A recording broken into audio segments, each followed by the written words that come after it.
Hello. Hi, yay. Hi, I'm so sorry. I literally tested everything on my computer right before this. I don't know what was, I'm just on my phone now, so I'll just have to do it this way. Yeah, no worries. This was like the newest room that I made because I had to troubleshoot recording it. They were like, "Oh, it's not recording," and I was like, "Oh, crap." So Okay. hopefully they will see the email and join momentarily. Okay. Perfect. Yeah. Sorry about that. No, not at all. I totally understand. Computers are like a mystery to me. But Right. so where are you from? I'm from like 30 miles west of Chicago. Oh, nice. Cool. I'm in Nashville, so Awesome. below, like 8 hours or so.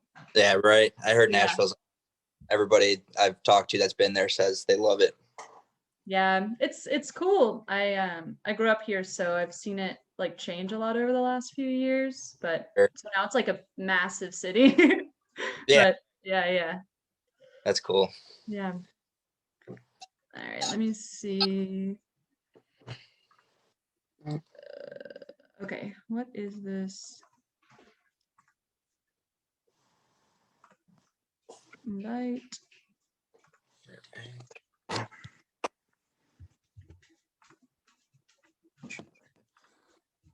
My headphones in. You're good. They said the link wasn't working. But you Because got there it. was the second one you sent was saying invalid, but I just went back Okay. to the original one, and that one was working fine. Or that's the one that let me join. Okay, I'm sending them that link again.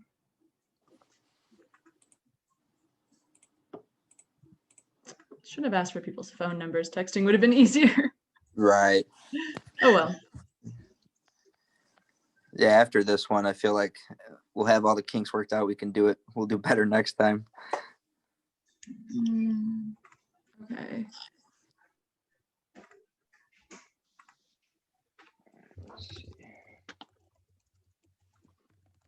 All right. Can you still hear me? Uh-huh. Cool.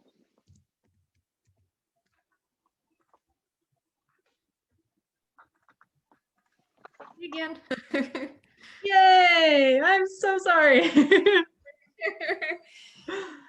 I don't really know. I offered to make the Zoom meeting because I have a crazy schedule, but I'm not good with computers, so I'm sorry about that. I should have warned everybody. I don't know how to do all that stuff either. Cool. Okay, hopefully our last person, Bobby.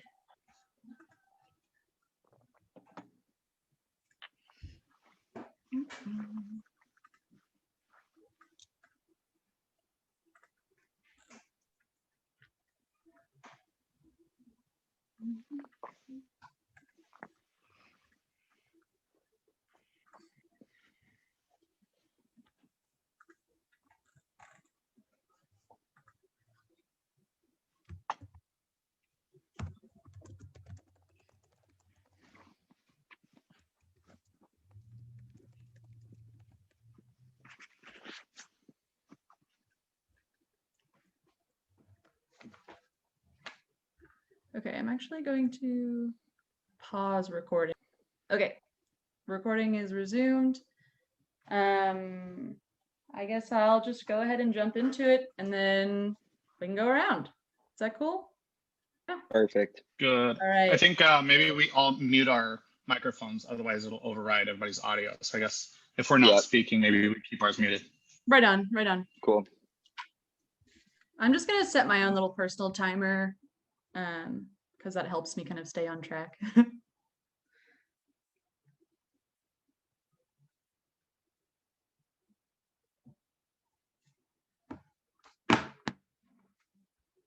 right. If you ask me what I came to do in this world, I will say, as an artist, I came to live out loud. Emile Zola. Well, Zola, me too. Sorry. The way that I live out loud is through creating and surrounding myself with art. Today, I'm going to show you guys my personality, my beliefs, and some of my pastimes. with one of my favorite pieces of art that I own. This is a tote bag that was designed by graphic novel artist Alex Graham. Ooh. So how can a bag express personality? Well, it's colorful, it's joyful, it's whimsical, all those things I like to think that I am as well. I really love fun pieces of art, conversation starters, because I'm a people person. I love to connect with other people. So any way that I can connect with other people through joy is really wonderful to me. So that's kind of how the bag shows my personality. I'll also tell you guys how it shows some of the beliefs that I have.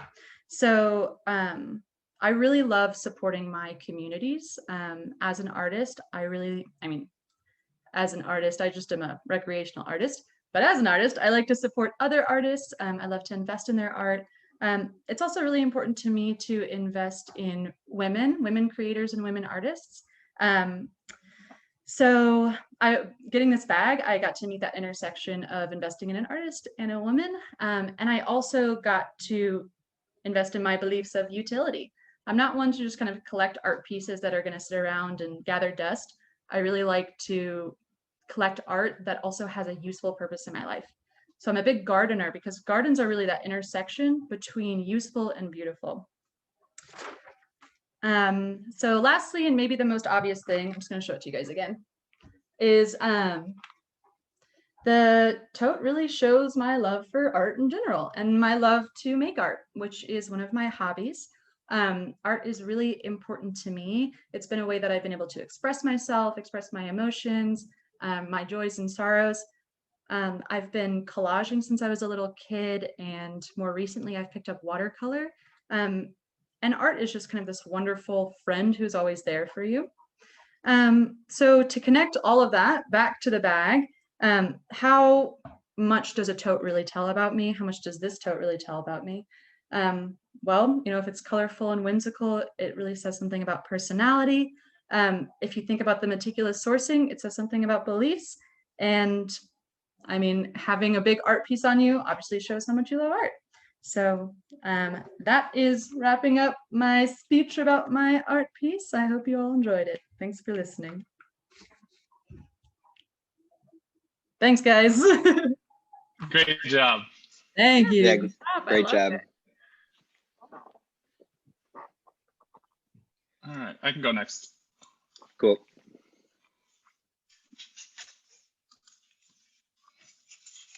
Alrighty. Start my timer.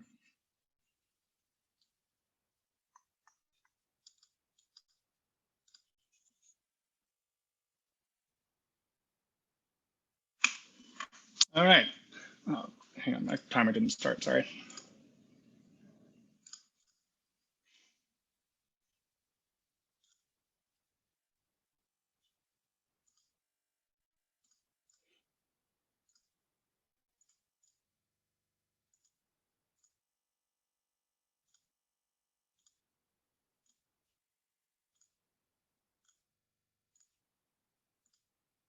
Sorry, guys.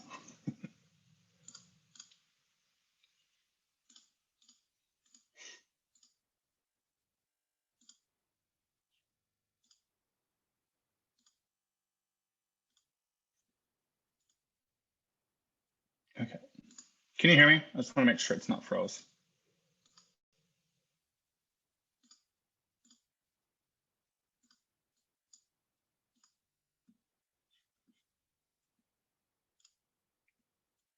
Are you there?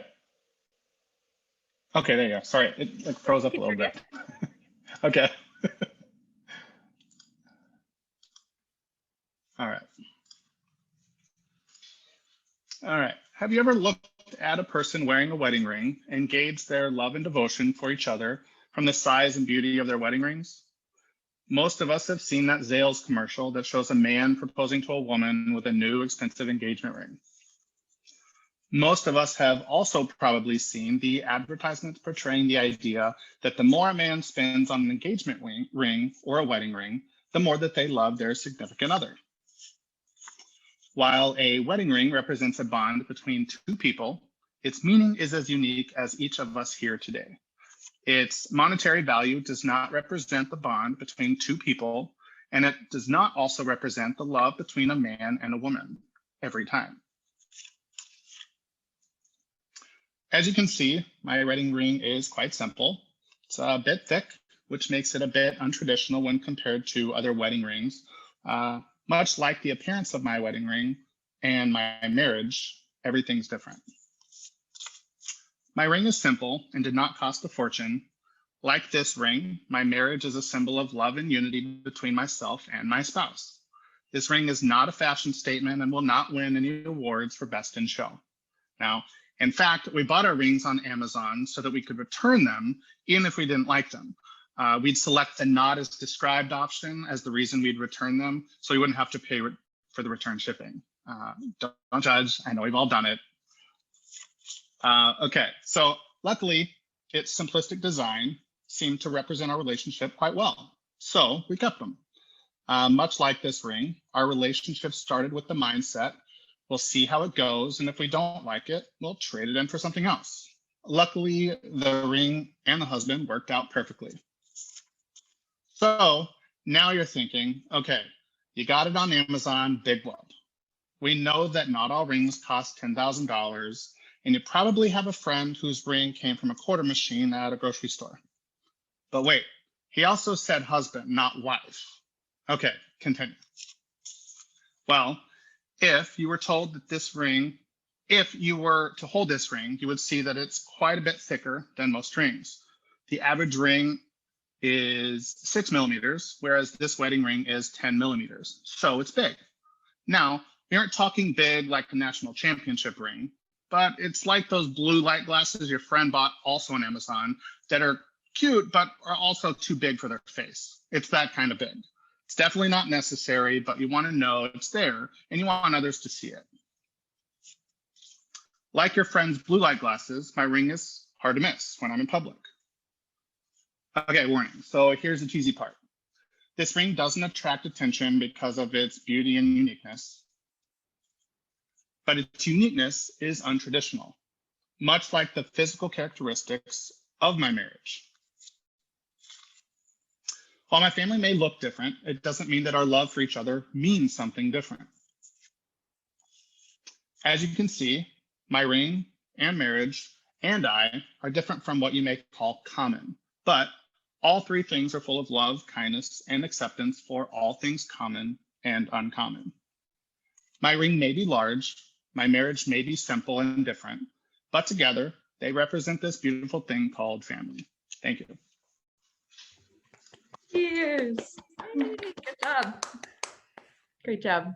Yeah, good job. Appreciate it. All right, Michelle, do you want to go or do you want me to go?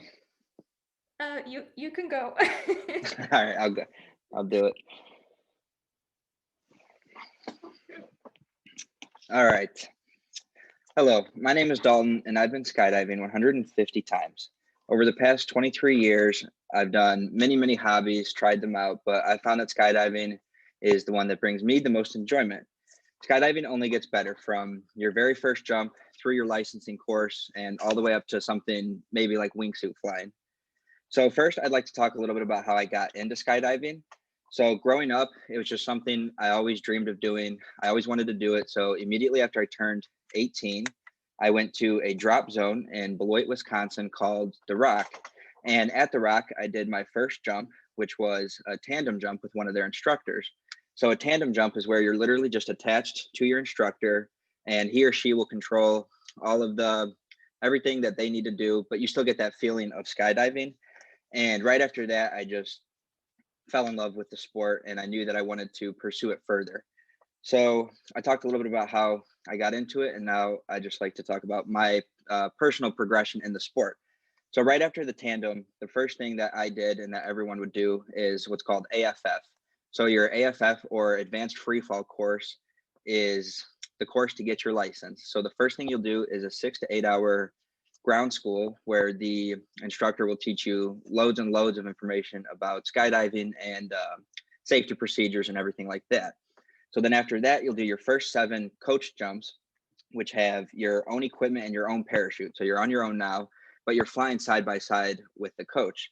So part of the equipment that you will use is an altimeter like this. And this just tells you your altitude in the sky. You wear it on your wrist, and it's the most important piece of equipment after the parachute, of course. And after that 7th jump, once you complete the basic AFF course, you'll move on to jumps 8 through 25. And on these, they alternate between solo and coach jumps. So your solo jumps, you're completely alone. You're not flying side by side. You're just out there alone, practicing basically what you've been working on, so that for your next jump, which will be a coach jump, your coach can watch you and make sure you're doing everything correctly and safely. And he or she will be able to check off on your list so that you can work further towards your license. And then around 25 jumps, you'll have everything checked off. You'll officially have a skydive license, and you'll be able to skydive anytime at any drop zone in the world. So now that I talked a little bit about my progression in the sport, I'll talk a little bit about future goals that I'd like to pursue with skydiving. So one thing I mentioned in the introduction just a little bit is wingsuit flying. And that's something that I'd really like to try eventually. Wingsuit flying, I'm sure you've seen it, is where they wear those big suits, kind of squirrel suits, and they're actually kind of flying through the air. With that, they recommend at least 250 jumps before you, just basic skydiving jumps before you get into wingsuit flying. However, I'd like at least 400 or even more, just so that I have maximum experience, because while wingsuit flying does add, that extra layer of thrill, it's also more risky than just basic skydiving. And then another thing eventually maybe is base jumping, which again, I'm sure you've seen it before, but that's just jumping from a fixed object. So whether that's a building, bridge, mountain, and same thing, they recommend 250 jumps. But again, I'd like a lot more experience just to build up that confidence level before I add that extra layer of risk in. In closing, skydiving is a super fun and exhilarating hobby, and I really love it. And from your first tandem through your AFF course, all the way up to maybe wingsuit flying, it just only gets better and better. I highly recommend that everybody try it at least once. You won't regret it. I'd like to close with a quote from skydiver Lena Almashot: "Those who don't jump will never fly." Thank you. Great job. Thank you. Good job. Thank you. I love skydiving. That's awesome. Super awesome. Yeah. Yeah. Definitely do it. I got caught up in all your guys' speech that I think I kind of forgot some of mine. Hold on. It's okay. All right.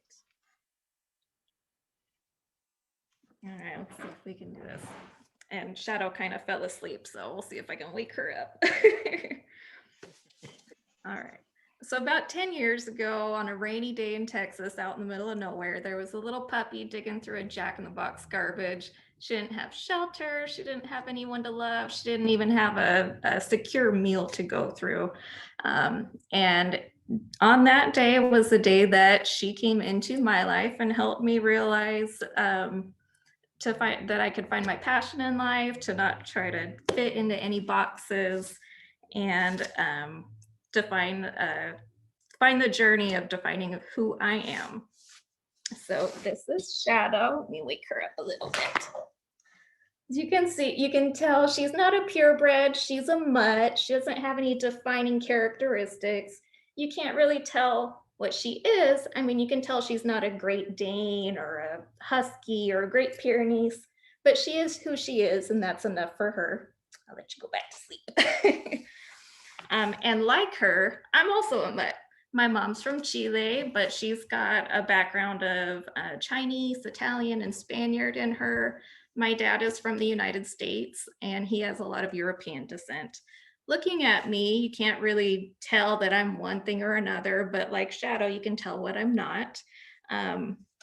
But also like Shadow, I don't exhibit stereotypical behaviors. She's not a pointer, she's not a hunter. She doesn't try to herd cattle or children or anything. And I also don't exhibit a lot of stereotypical traits of, different cultural backgrounds.